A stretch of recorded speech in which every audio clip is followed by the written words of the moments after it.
Welcome to V3 news లక్ష్యం సమాజహితం. నేను మీ సాయి సుధా. ముందు హెడ్లైన్స్ చూద్దాం. రాయలసీమకు తీరని ద్రోహం చేస్తున్న ఏపీ సీఎం, కాంగ్రెస్ సీనియర్ నాయకుడు తులసిరెడ్డి ఆరోపణలు.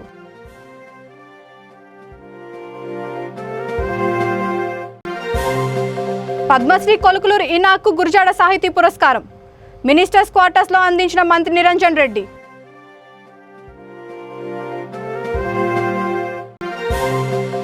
రిటైర్డ్ సింగరేణి కార్మికుల పెన్షన్ పెంచాలని నిరసన, సీఎంపీఎఫ్ ఆఫీస్ ను ముట్టడించిన మాజీ ఉద్యోగులు.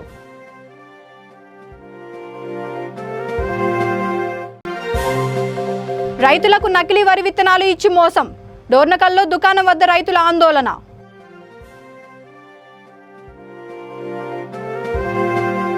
ఇక డీటెయిల్స్ చూస్తే, ఏపీ సీఎం జగన్మోహన్ రెడ్డి రాయలసీమకు తీరని ద్రోహం చేస్తున్నారని కాంగ్రెస్ సీనియర్ నాయకుడు తులసిరెడ్డి అన్నారు. విభజన చట్టంలో సెక్షన్ 46 సబ్ సెక్షన్ 3 ప్రకారం రాయలసీమకు కేంద్రం నుండి బుందేల్ ఖండ్ తరహా ప్యాకేజ్ నిధులు తెప్పించాల్సి ఉన్నా తెప్పించలేదని అన్నారు. విభజన చట్టం ప్రకారం కడప జిల్లాలో స్టీల్ ప్లాంట్ తేలేకపోయారని ఆయన ఆరోపించారు. రాష్ట్ర సచివాలయాన్ని అమరావతి నుండి విశాఖకు తరలిస్తే దూరం కారణంగా ఎక్కువ నష్టపోయేది రాయలసీమ వాసులేనని స్పష్టం చేశారు. శ్రీబాగ్ ఒప్పందం ప్రకారం హైకోర్టును రాయలసీమలో ఏర్పాటు చేయాలి, కానీ బెంచ్ ఏర్పాటు చేయాలని తులసిరెడ్డి ఏపీ ప్రభుత్వాన్ని ప్రశ్నించారు. ముఖ్యమంత్రి జగన్మోహన్ రెడ్డి గారు రాయలసీమకు తీరని ద్రోహం చేస్తున్నారు. ప్రధానంగా 9 అంశాల్లో ద్రోహం చేస్తున్నారు. ఒకటి, పునర్విభజన చట్టం ప్రకారంగా సెక్షన్ 46 సబ్ సెక్షన్ 3 ప్రకారంగా రాయలసీమకు బుందేల్ఖండ్ తరహా స్పెషల్ డెవలప్మెంట్ ప్యాకేజ్ నిధులు కేంద్రం నుండి తెప్పించాలి, అది తెప్పించలేదు. రెండవది, విభజన చట్టం ప్రకారంగా కడప జిల్లాలో శైలి ఆధ్వర్యంలో స్టీల్ ప్లాంట్ పెట్టాలి, అది పెట్టించలేదు. మూడవది, రాష్ట్ర సచివాలయాన్ని అమరావతి నుండి విశాఖపట్నానికి తరలిస్తే ఎక్కువ నష్టపోయేది రాయలసీమ వాసులే. ఇప్పటికే అమరావతికి పోవాలంటే 6 నుండి 8 గంటలు పడుతుంది, మళ్ళా విశాఖ తరలిస్తే మళ్ళా 6-8 గంటలు పడుతుంది. కాబట్టి రాష్ట్ర సచివాలయాన్ని తరలిస్తే నష్టపోయేది రాయలసీమ వాసులే. నాలుగవది, శ్రీబాగ్ ఒడంబడిక ప్రకారంగా రాయలసీమ ప్రాంతంలో కనీసం హైకోర్టున్నా పెట్టాలి, హైకోర్టు పెట్టలేదు, హైకోర్టు బెంచి పెట్టలేదు, ఆ విధంగా అన్యాయం. ఐదవది, కడప, రాయచోటి, మదనపల్లి, బెంగళూరు బ్రాడ్గేజ్ రైలు మార్గము రాయలసీమ సమగ్రాభివృద్ధికి ఎంతో ఉపయోగపడుతుంది.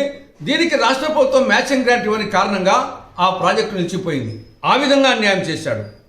ఆరవది, కృష్ణా నది యాజమాన్య బోర్డు కార్యాలయాన్ని ప్రాజెక్టు ఉండే ప్రాంతంలో పెట్టాలి, కృష్ణానది మీద ప్రాజెక్టులు ఉండే ప్రాంతంలో కర్నూలులో పెట్టాలా, అది కర్నూలులో పెట్టకుండా విశాఖపట్నంలో పెట్టమని కృష్ణా రివర్ మేనేజ్మెంట్ బోర్డుకు లేఖ రాశారు, ఆ విధంగా అన్యాయం చేశారు.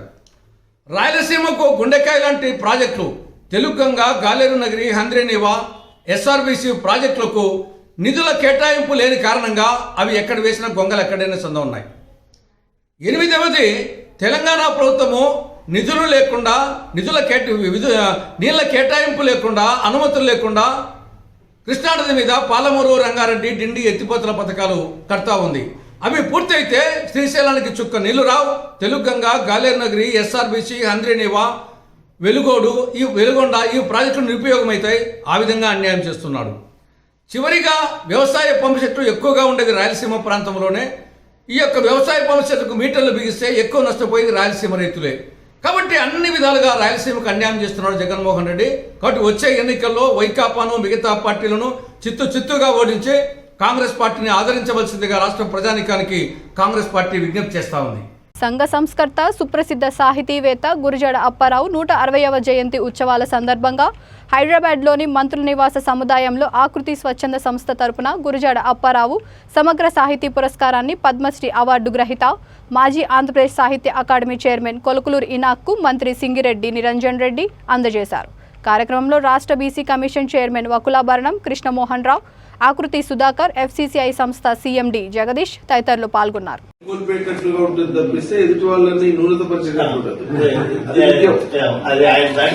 చాలా మంది రాస్తున్నారు కానీ ఎదుటి వాళ్ళను చూపు మనిపించేట్టు మెలుకొల్పెట్టేట్లున్నారు. అది ఆయనది పర్టికులర్ గా ఆయన గురించి. తర్వాత జీవితాన్ని గురించి, సామాన్యుడి గురించిన అవగాహన బాగా ఉంది ఇక్కడ మనకి గురజాడకి. అది ఎక్కువ అంటే కామన్ మ్యాన్ కామన్ మ్యాన్ ఆలోచించేటువంటి తీరు, ఆయా సందర్భాలలో కామన్ మ్యాన్ స్పందించేటువంటి తీరు మీద స్పష్టమైన అవగాహన ఉంటుంది ప్రతి కదలిక మీద. అంటే హాస్యాన్ని విజయాన్ని కలిపి రాజు ఆయన అంటే ఒక్కొక్కరి దేశవ్యాప్తంగా సింగరేణి సంస్థ బొగ్గు కంపెనీలలో పనిచేసి ఉద్యోగ విరమణ పొందిన కార్మికులకు పెన్షన్ పెంచాలని మాజీ ఉద్యోగులు డిమాండ్ చేశారు. గోదావరి కనిలోని సీఎంపీఎఫ్ కార్యాలయాన్ని రిటైర్డ్ కార్మికులు పెద్ద ఎత్తున ముట్టడించారు. ప్రభుత్వం మరోవైపు దేశవ్యాప్తంగా బొగ్గు కంపెనీల యాజమాన్యాలను ఆలోచించి తమ డిమాండ్లను పరిష్కరించాలని ఆందోళన చేశారు. 24 ఏళ్ల క్రితం పెన్షన్ పథకం అమలైతే ఇంతవరకు ₹1 కూడా పెంచింది లేదని వారు ఆవేదన వ్యక్తం చేశారు. దేశవ్యాప్తంగా all India coal mines pensioners association ఆధ్వర్యంలో ఈ రోజు నిరసనకు పిలుపునిచ్చామని నాయకులు తెలిపారు. చాలని పెన్షన్తో ఆర్థిక ఇబ్బందులతో అనారోగ్యాలకు గురవుతున్నామని వారు ఆవేదన వ్యక్తం చేశారు. ఈరోజు రామగుండం సిఎంపిఎఫ్ కార్యాలయం ముందు వందలాది మంది కార్యకర్తలు, వందలాది మంది పెన్షనర్లు, అతి తక్కువ పెన్షన్తో బాధపడుతున్నటువంటి వాళ్ళు 24 సంవత్సరాల క్రితం అంటే 1998లో ఈ పెన్షన్ ప్రారంభమైనప్పటికీ ఇవాళ వరకు కూడా ₹1 కూడా పెరగనందుకు 350, 500, 1000 లోపు దాదాపు 20,000 మంది కార్మికులు అతి తక్కువ పెన్షన్ తోటి, అనారోగ్యంతో, సరైన తిండి లేక, కుటుంబంలో సరైనటువంటి ఆదరణ లేక అనేకటువంటి ఇబ్బందులు పడుతున్నారు. వాళ్ళ ఇబ్బందులన్నింటినీ తొలగించాలని, ఈ పెన్షన్ పెంచాలని ఈరోజు all India coal mines pensioners association and officers association కలిసి సంయుక్తంగా దేశవ్యాప్తంగా ధర్నా నిర్వహించడం జరుగుతుంది. అందులో భాగంగానే రామగుండంలో కూడా ఈ ధర్నా నిర్వహించడం జరుగుతుంది. ప్రభుత్వాన్ని, బొగ్గు కంపెనీలను మేము కోరేది ఏమిటంటే వెంటనే ఈ పెన్షన్ పెంచడానికి అన్ని చర్యలు తీసుకోవాలి. పెన్షన్ వెంటనే పెరగాలి. ఆకలితో నగరగలాడేటువంటి ఈ రిటైర్డ్ కార్మికుల యొక్క కష్టాలు తొలగాలంటే పెన్షన్ పెంచడం ఒకటే మార్గం కాబట్టి వెంటనే పెన్షన్ పెంచాలని ఈ సందర్భంగా డిమాండ్ చేస్తున్నాం.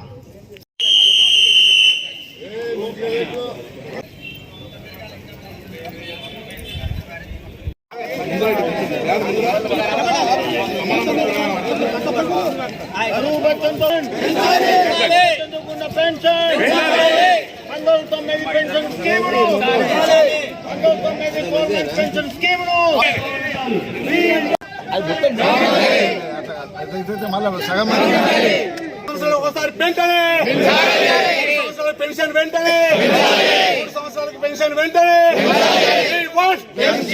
నేను మా అన్న క్యానర్ పట్టుకుని పోయానుకున్నా కానీ బాగుండదు.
మహబూబాబాద్ జిల్లా డోర్నకల్ మండలం గొల్లచెర్ల గ్రామంలో Sri Venkata Sairampet sense and seeds వరి కొత్త రకం వడ్లను అనుమతి లేకుండా తెచ్చి 150 రోజుల పంట అని చెప్పి మోసం చేశారని ఆరోపిస్తూ రైతులు దుకాణం వద్ద ఆందోళన చేశారు. దీంతో ఏవో పద్మజ మాట్లాడుతూ రైతులకు సరైన న్యాయం చేస్తామని అన్నారు. ఇకపై 90 రోజుల పంట వడ్లను 150 రోజుల పంట అని అమ్మితే వారిపై లైసెన్సు రద్దు చేస్తామని హెచ్చరించారు.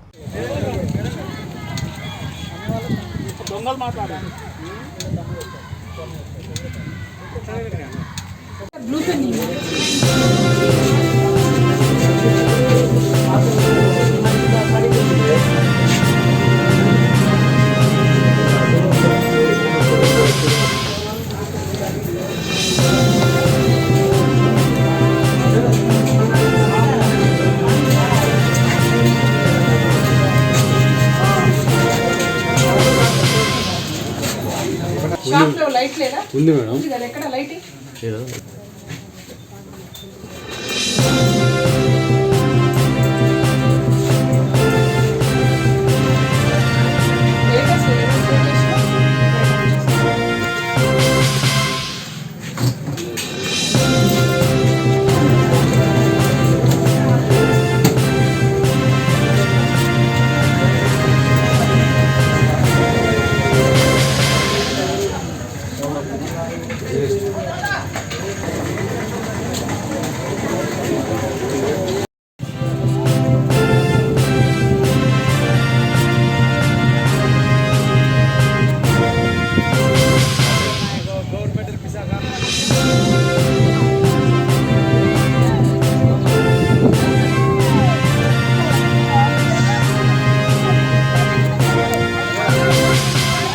కట్టల్లో రాళ్ళులాగా గమనించడం జరిగింది.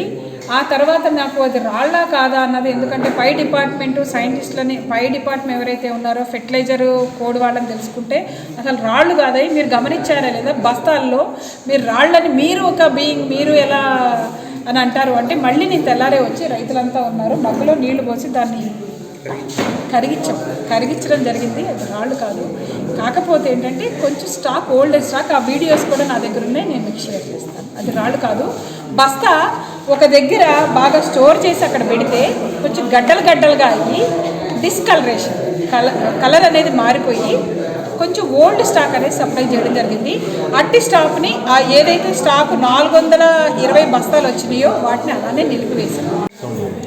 గొల్లచెర్ల గ్రామం, డోర్నకల్ మండలంలో శ్రీ వెంకట సాయిరాం షాప్లో వరి వంగడం MTU 1156 గాను మొత్తం 46 మంది రైతులు ఈ వానాకాలం 2022 గాను రైతులు ఈ షాప్ నుంచి Venkata Sairam fertiliser pesticides and seeds నుంచి గొల్లచెర్ల గ్రామం నుంచి కొనుగోలు చేయడం జరిగిందండి. రైతుల ఫిర్యాదు మేరకు ఈ షాపు తనిఖీ చేశాము. తర్వాత ఈ రైతుల ఫీల్డ్స్ కూడా పరిశీలించడం జరిగిందండి. ఈ రైతులు వచ్చి జూలై నెల మొదటి వారంలో, అంటే జూలై నెల 2వ వారంలో 10 నుంచి 15వ తారీఖు మధ్యలో రైతులు నారు పోసుకోవడం జరిగింది. కరెక్ట్గా ఈ రోజుకి 90 రోజులకి మొత్తము ఫీల్డ్ మొత్తం ఈనడం జరిగిందండి. ఒక దుబ్బుకు వచ్చి 9 నుంచి 10 కర్రలు గమనించడం జరిగింది. మరి దుబ్బుకి ఇన్ని కర్రలు ఉన్నాయి, మరి 9 నుంచి 10 కర్రలు మాత్రమే ఉన్నాయి, మరి మొత్తం ఒక తీరుగానే ఈనడం జరిగింది. వంగడంలో ఏమన్నా లోపాలా అని శాస్త్రవేత్తల ద్వారా ఫోన్ రూపేణ తెలుసుకోవడం జరిగిందండి. శాస్త్రవేత్తల ద్వారా తెలుసుకున్న దాని ప్రకారం చూస్తే ఈ వంగడం వచ్చి 120 రోజులు, అంటే స్వల్పకాలిక రకంగా శాస్త్రవేత్తల సూచనల మేరకు తెలిసి రైతులకి చెప్పడం జరిగింది. 120 రోజుల పంట అంటే ఇప్పటికీ 90 రోజులు, అంటే ఇంకొక నెల రోజుల్లో ఇది కోత దశకు వస్తుంది. ఇక్కడ లోపం ఎక్కడ జరిగింది అంటే, రైతులు ఇది బీపీటీ సాంబ మాదిరిగా వస్తుంది అని, అంటే బీపీటీ సాంబ అంటే 150 రోజుల పంట, అంటే దరిదాపుల్లో ఇంకొక 2 నెలలు పంట ఉన్నది అని రైతులు కొనుగోలు చేసి పంట వేసుకోవడం జరిగింది.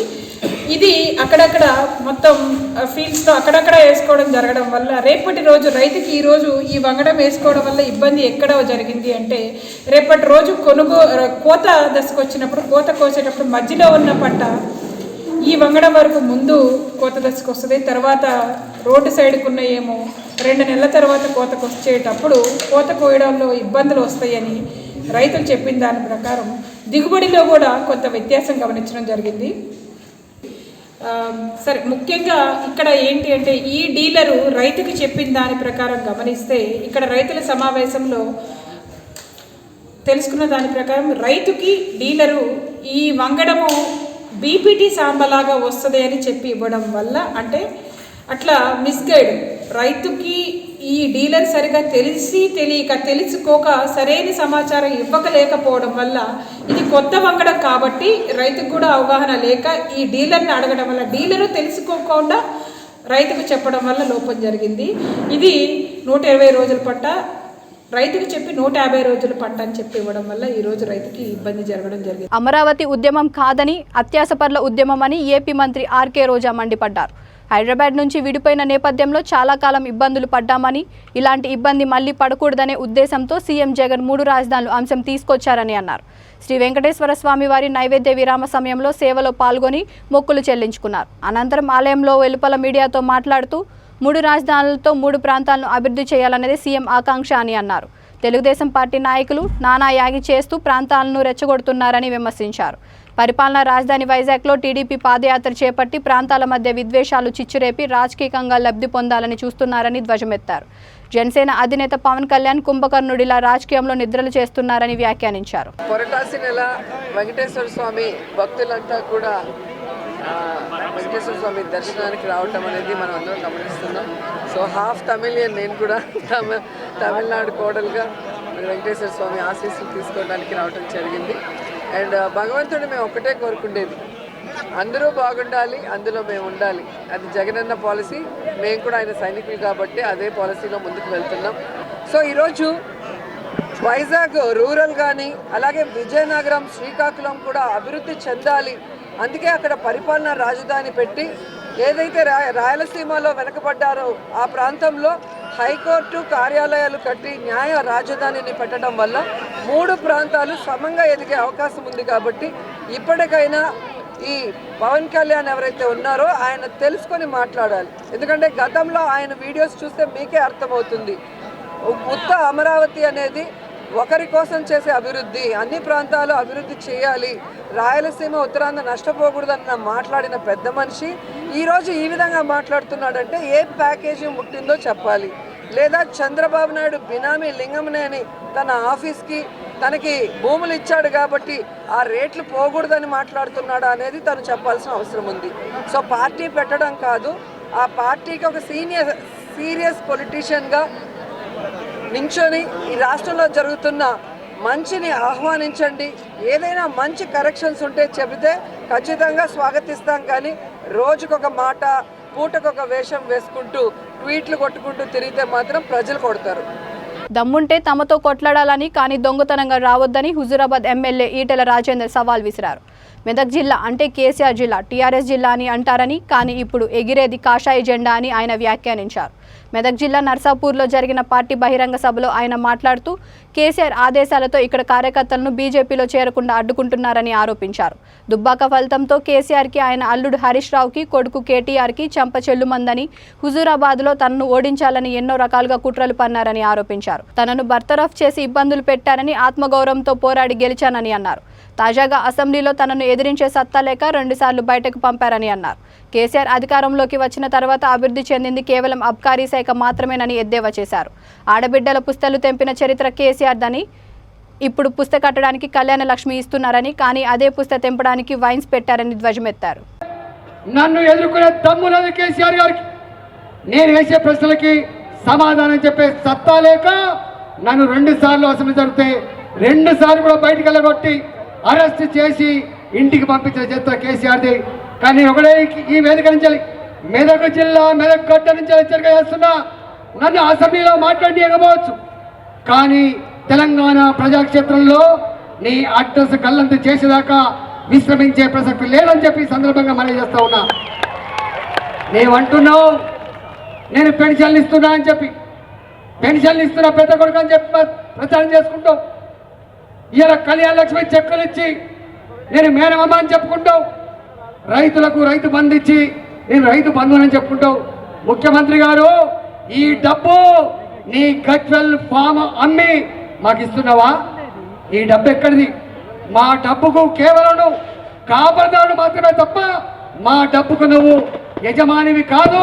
తెలంగాణ డబ్బుకు తెలంగాణ ప్రజలు మాత్రమే యజమానులు తప్ప నీవు కాదనే విషయం ఇవాళ చెప్పదలుచుకున్నా.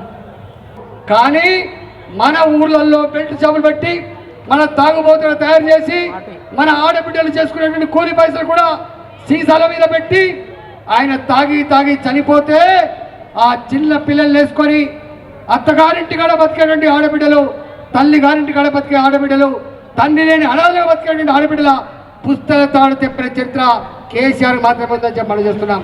పుస్తల తాళ్ళు కట్టడానికి నువ్వు కళ్యాణ లక్ష్మి ఇస్తున్నావు, పుస్తల తాళ్ళు తెగడానికి అనాథ పిల్లలకు మాత్రం నువ్వు లిక్కర్ అమ్ముకొని ఈ దేశంలో అతి ఎక్కువ లిక్కర్ అమ్మి ఆదాయాన్ని సమకూర్చుకున్న ఏకైక రాష్ట్రం నంబర్ 1 రాష్ట్రం తెలంగాణ నుంచి మనం చేస్తూ ఉన్నా.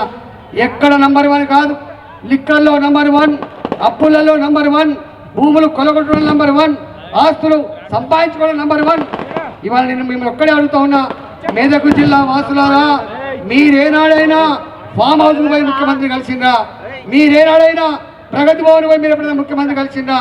ముఖ్యమంత్రి గారు ప్రజల్ని కలవడు, ముఖ్యమంత్రి గారు ఫామ్ హౌస్ లో పోలీస్ పాలన మధ్య ఉంటాడు, ముఖ్యమంత్రి గారు ప్రగతి భవన్ లో ఇనుప బూట్ల కంచెల మధ్యలో ఉంటాడు తప్ప ప్రజలకు రాడు.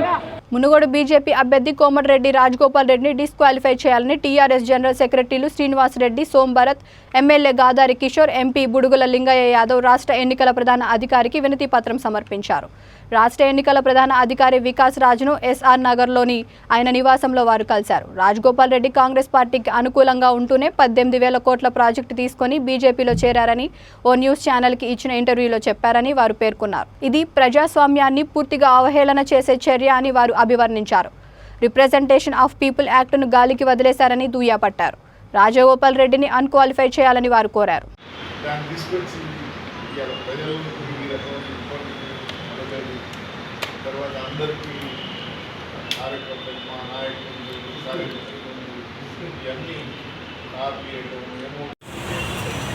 మునుగోడు ఉప ఎన్నికల నేపథ్యంలో రాజగోపాల్ రెడ్డి ఏదైతే TV9 సాక్షిగా వచ్చినటువంటి ఇంటర్వ్యూలో తనకు తానే కమిట్ అయినటువంటి ఒక సందర్భం.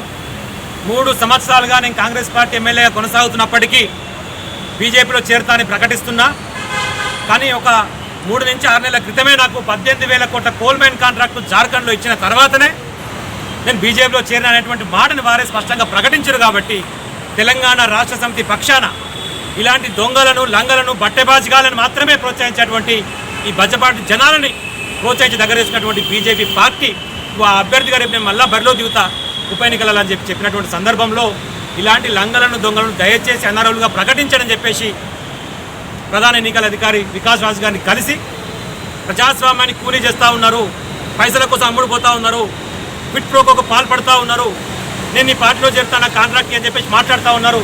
ఇలాంటి వారికి దయచేసి అనర్హులుగా ప్రకటించండి, లేకపోతే 100 కోట్ల రూపాయలు తీసుకొచ్చి ఖర్చు పెట్టి ప్రజాస్వామ్యాన్ని కూలీ చేస్తారు, ప్రజలను ప్రభావితం చేస్తారు. కాబట్టి ఇలాంటి వారిని దయచేసి ప్రోత్సహించొద్దు అని చెప్పేసి వారికి కంప్లైంట్ ఇవ్వడం జరిగింది. వారు కూడా సానుకూలంగా స్పందించి ఏమాత్రం అవకాశం ఉన్నా సరే అన్ని పరిశీలించి పీపుల్స్ రిప్రజెంటేషన్ యాక్ట్ కానివ్వండి, ప్రివెన్షన్ ఆఫ్ కరప్షన్ యాక్ట్ కానివ్వండి, ఏ యాక్టింగ్కైతే దాన్ని వర్తింపజేస్తామో దాన్ని చూసి పరిశీలిస్తామని చెప్పేసి వారు చెప్పడం జరిగింది. బీజేపీ పార్టీకి చెందినటువంటి రాజగోపాల్ రెడ్డి గారు నిన్న TV9 ఇంటర్వ్యూలో మాట్లాడుతూ ఆయన పూర్తిగా నేను కాంగ్రెస్ పార్టీలో 2-3 ఏళ్ళ నుంచి ఉండుకుంటూనే బీజేపీ తోటి అనుకూలంగా ఉంటూ ఈ 18,000 కోట్ల రూపాయలు కాంట్రాక్ట్లు ఇచ్చే వరకు నేను వాళ్ళతోటి పోర్టల్గా ఉన్నట్టు ఉన్నా అని చెప్పి డైరెక్ట్గా బీజేపీ తోటి 18,000 కోట్ల కాంట్రాక్ట్ తీసుకున్నట్టు ఆర్ఎస్ రైలు ఇది ప్రజాస్వామ్యాన్ని పూర్తిగా అవహేళన చేసేటువంటి విధంగా. తర్వాత రిప్రజెంటేషన్ ఆఫ్ పీపుల్ యాక్ట్ కింద దాన్ని ఈయన గాలికి వదిలి ప్రవర్తిస్తున్నాడు. అందుకనే వెంటనే ఇతన్ని కిడ్ ప్రో క్వా అనేటువంటి దాని మీద, అంటే ఇచ్చి పుచ్చుకోవటాలు అనేటువంటి దాని మీద మేము ఎన్నికల కమిషనర్ గారికి రిప్రజెంటేషన్ ఇచ్చినాం. వైద్య రంగానికి రాష్ట్ర ప్రభుత్వం పెద్దపీట వేస్తోందని మాజీ మంత్రి నెల్లూరు నగరం ఎమ్మెల్యే అనిల్ కుమార్ యాదవ్ అన్నారు.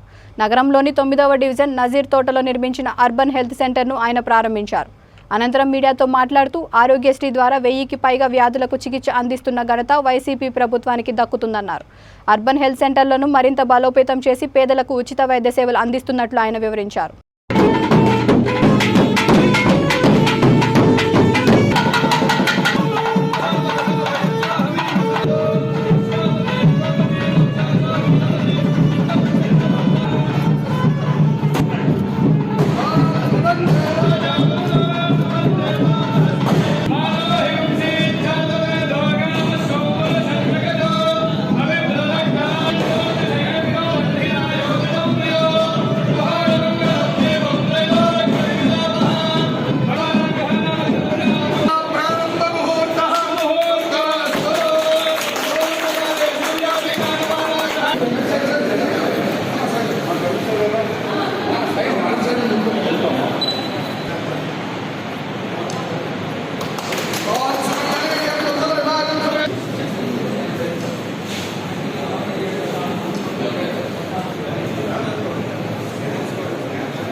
నగర నియోజకవర్గానికి సంబంధించి గతంలో కేవలం 4 వెంకటేశ్వరం, ఎన్టీఆర్ నగరు, జాకిర్సన్ కాలనీ, రెండోది 48వ డివిజన్లో ఉన్న ఉక్కులకొండ ప్రాంతంలో ఉండేది 4 ఉన్నాయి. ఈ ప్రభుత్వం ముఖ్యమంత్రి గారు జగన్మోహన్ రెడ్డి గారు వచ్చిన తర్వాత ప్రతి ప్రాంతంలో కూడా అర్బన్ హెల్త్ సెంటర్స్ని ఏర్పాటు చేసి ఒక ఫ్యామిలీ ఫిజిషియన్ లాగా ఏర్పాటు చేసి మరి కొన్ని సేవలను కూడా తీసుకురావాలన్న ఉద్దేశంతో దాదాపు నెల్లూరు నగరానికే ఇంకొక 7 ఎక్స్ట్రా, అంటే గతంలో 4 ఉంటే ఇంకొక 7 వేసుకొని వచ్చి నీట్గా చేసే కార్యక్రమం చేయడం జరిగింది. 10 లక్షలతో నూతనంగా నిర్మించుకొని ఈరోజు 7 ఫస్ట్ది ఈరోజు ప్రారంభించుకున్నాం. కొరవ 6 కూడా రానున్న 10 రోజుల లోపలే అన్నీ కూడా ప్రారంభించుకొని ప్రజలకు అందుబాటులో తీసుకొచ్చే కార్యక్రమం చేస్తాం. ఈరోజు FCI కాలనీకి సంబంధించి 9 ఈరోజు మొట్టమొదటి మున్సిపల్ కార్పొరేషన్లో మొట్టమొదటి హెల్త్ సెంటర్ని ఈరోజు ప్రారంభించుకున్నాం, పూర్తి చేసుకోండి. మునుగోడు బీజేపీ అభ్యర్థిగా కోమటిరెడ్డి రాజగోపాల్ రెడ్డి నల్గొండ జిల్లా చుండూరులో రిటర్నింగ్ అధికారి కార్యాలయంలో 2 సెట్ల నామినేషన్ పత్రాలు దాఖలు చేశారు. ఈ కార్యక్రమంలో పార్టీ సీనియర్ నాయకులు వివేక్ వెంకటస్వామి, కపిలవాయి, దిలీప్ కుమార్, రాజేశ్వర్ రెడ్డి, రాజగోపాల్ రెడ్డి తనయుడు కోమటిరెడ్డి, సంకీర్తి రెడ్డి తదితరులు ఉన్నారు.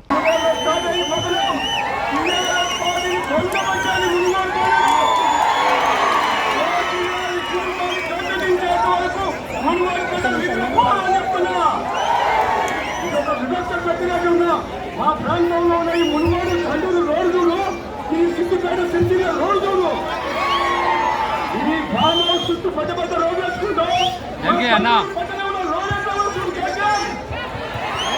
రాజగోపాల్ రెడ్డి ఎందుకు రాజీనామా చేసిందో నువ్వు చండూరు మా మునుగోడులో ప్రజలందరూ ఇచ్చిన ఫారం చూడు, ఇల్లు చూడు, పోత చూడు, అప్పుడు మాట్లాడితే నువ్వు మాకు పర్మిషన్ ఇస్తావా? వైపు ఇది తెలంగాణ ప్రజల సొంతం.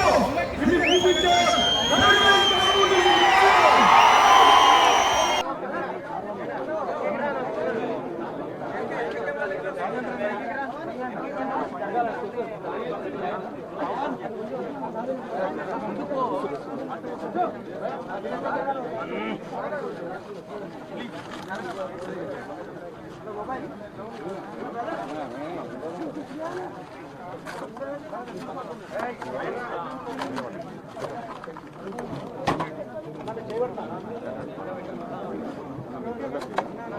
ఈరోజు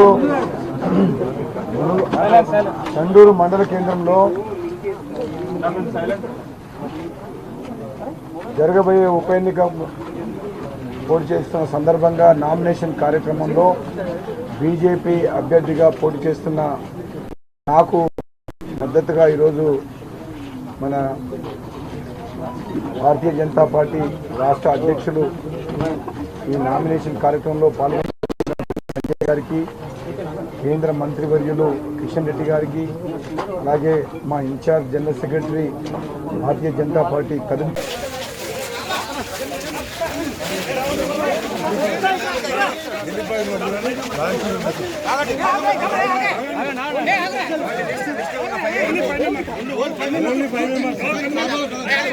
బులెటిన్ ముగించే ముందు హెడ్లైన్స్ మరొకసారి. రాయలసీమకు తీరని ద్రోహం చేస్తున్న ఏపీ సీఎం, కాంగ్రెస్ సీనియర్ నాయకుడు తులసిరెడ్డి ఆరోపణలు.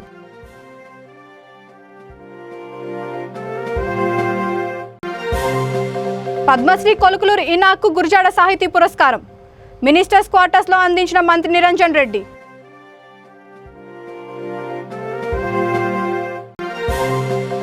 రిటైర్డ్ సింగరేణి కార్మికుల పెన్షన్ పెంచాలని నిరసన, సీఎంపీఎఫ్ ఆఫీస్ ను ముట్టడించిన మాజీ ఉద్యోగులు.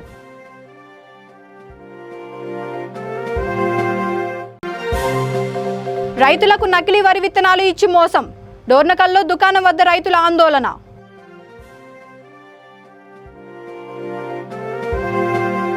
ఈ బులెటిన్ ఇంతటితో సమాప్తం. మరొక బులెటిన్తో మళ్ళీ కలుద్దాం. అంతవరకు చూస్తూనే ఉండండి V3 న్యూస్, లక్ష్యం సమాజహితం.